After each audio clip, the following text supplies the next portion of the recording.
Hai, Assalamualaikum. Bersama saya lagi, Cikgu Razlan dalam pelajaran Sains Tahun 5, Unit 1, Kemahiran Proses Sains. Okey, buka buku teks. Kamu semua dah dapat buku teks kan? Buku teks tu baru. Pastikan kamu dah balut elok-elok. Jaga buku tu elok-elok. Okey, tengok buku teks. Okey, muka surat 8. Okey, sebelum ni kita dah buat kemahiran proses sains. Jadi hari ni saya nak sambung kemahiran proses sains ni kita boleh gunakan dia untuk menyelesaikan masalah. Okey.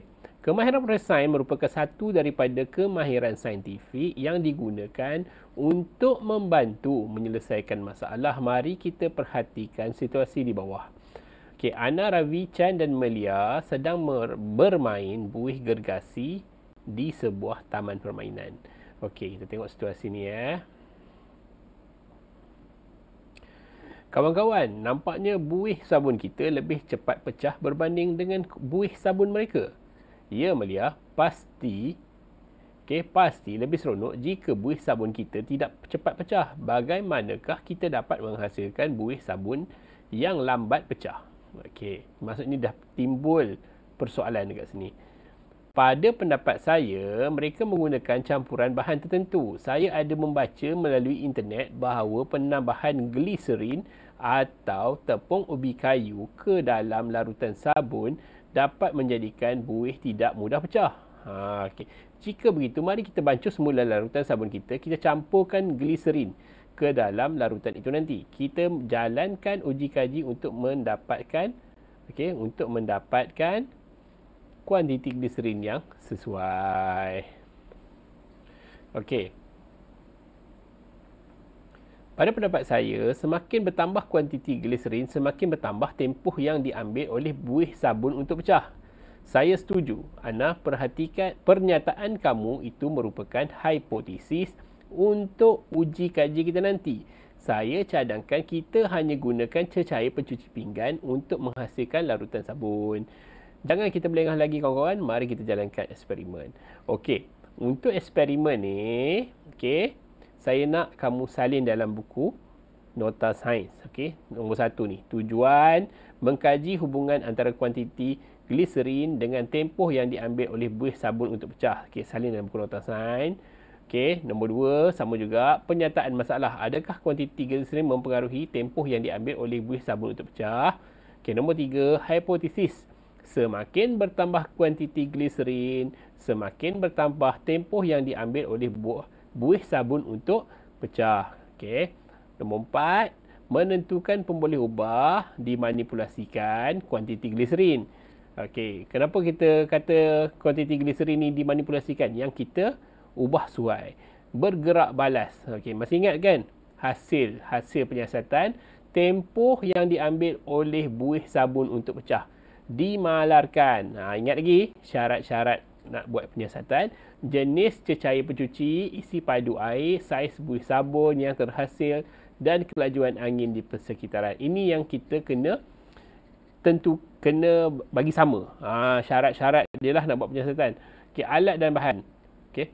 Gogel keselamatan, selindir penyukat, jam randik, bekas plastik bersama-sama penutup, penyedut minuman, sudu besar air, cecair, cuci pinggan dan gliserin. Langkah-langkah. Okey.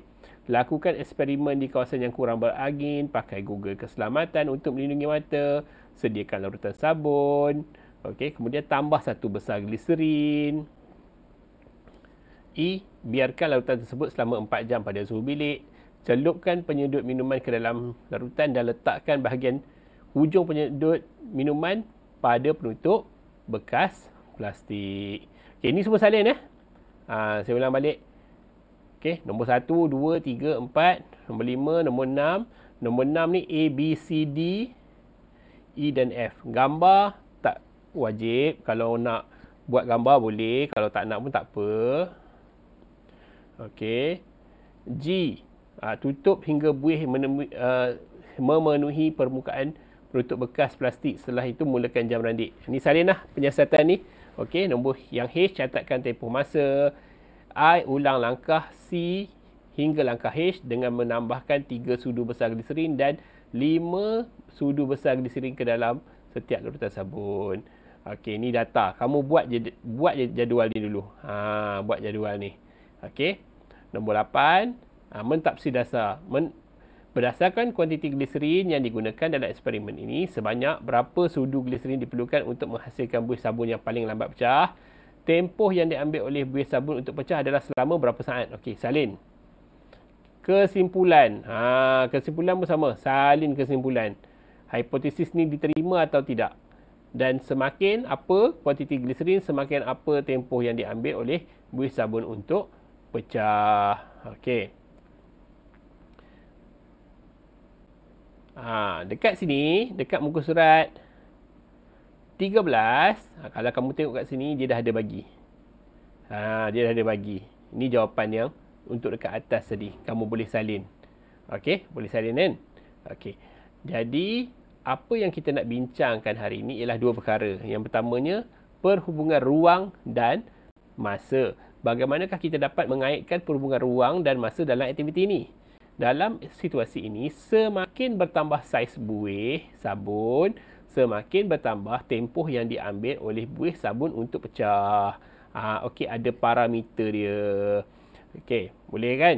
Untuk mendefinisi secara operasi pula, bagaimana pula kita mendefinisi secara operasi tempoh ketahanan buih sabun? Ketahanan buih sabun boleh didefinisikan sebagai tempoh yang diambil oleh buih sabun sehingga buih itu pecah. Maksudnya kena mendefinisi secara operasi ni mesti cerita tentang penyiasatan yang kita dah buat tadi. Jadi kamu dah salin soalan, salin penyiasatan tadi. Kat sini ada jawapan, kamu boleh tengok. Okey. Dan